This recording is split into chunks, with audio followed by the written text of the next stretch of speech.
All right, so let's start with some breaking news that's coming in from the U.S., where the State Department has announced that Secretary of State Marco Rubio will be headed to Israel on Monday. America's top diplomat will be headed to West Asia at a time when countries including the United States are pulling their diplomatic staff out of the region. The State Department's announcement said that Rubio will go to Israel on Monday to hold talks about the American priorities in the region.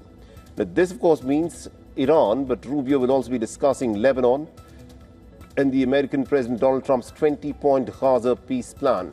The State Department has also mentioned that Rubio will return to the United States on Tuesday. This short trip comes as the United States has told all non-essential embassy staff in Israel to evacuate amidst the rising tensions with Iran.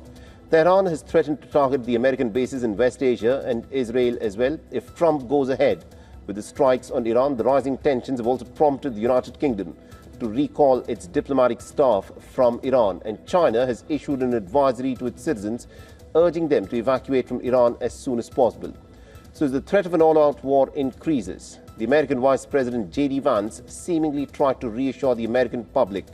He insisted that there was, quote-unquote, no chance that the military strikes in Iran will result in the United States being involved in another years-long drawn-out war in West Asia. All right, now joining us on the broadcast, we've got our correspondent Susan Tehrani, who's joining us live from New York. Susan, this is an interesting and an important visit by Marco Rubio. Tell us, what are we to expect?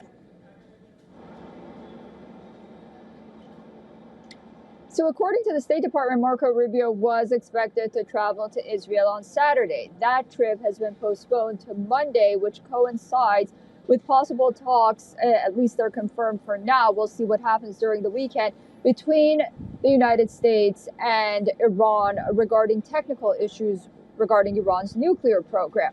These talks are indirect, but nonetheless, it's noteworthy that the Secretary of State is planning to go to Israel. Now, the State Department's official read says that he's going there to talk about Iran, Lebanon, and also President Trump's 20-point peace plan regarding Gaza.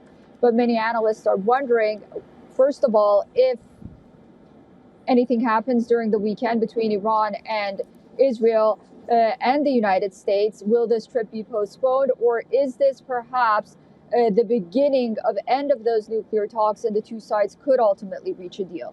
So the timing, rather than the trip, is more significant than not.